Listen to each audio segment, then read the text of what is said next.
ever looking for some summer fun right here in the Triad, consider making your way over to Kernersville. The Paul J. Senior Botanical Gardens has special events that's happening all month long. Yeah, and we get to learn all about those events from the garden's curator, Adrienne Rothling. First of all, Adrienne, good morning, and thanks for spending some time with us today. Good morning. Thank you for having me. Absolutely. First things first, talk about some of the history of the Botanical Gardens and its ties to Kernersville.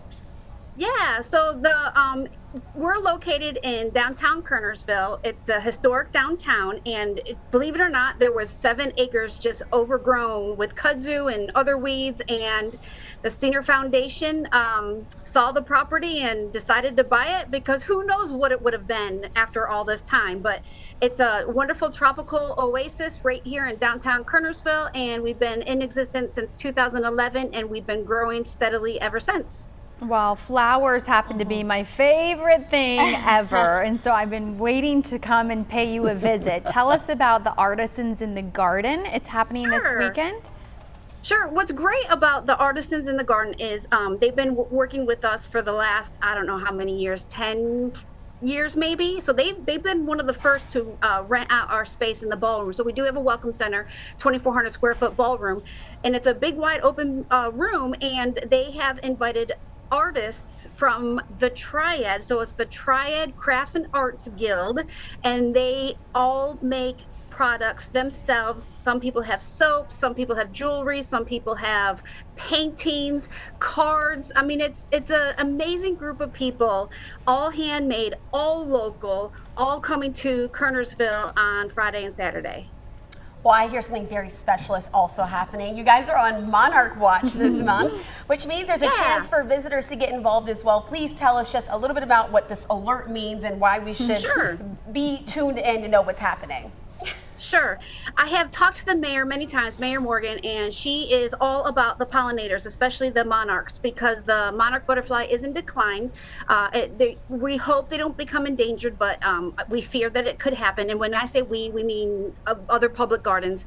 But we are growing specific kinds of plants, milkweed, butterfly weed, so that we can try and help that habitat. And so I haven't seen any. I hope some people have. I've heard other people in the Triad have. I haven't seen any yet, but all those plants are thriving right now. So they'll be here.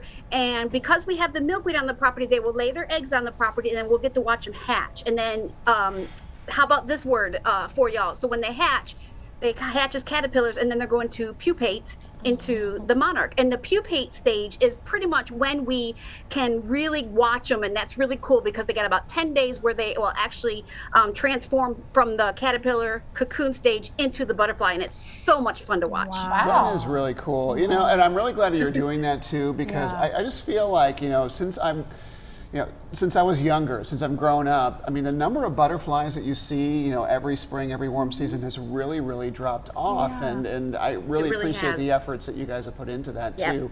You also have a hands-on workshop later this month. Tell us about it. So Josh and I are the 2 horticulturists on staff, and so everybody wants to know what we do here, and we have no secrets. Everybody has access to everything we do, including the plants we purchase and all the hands-on stuff.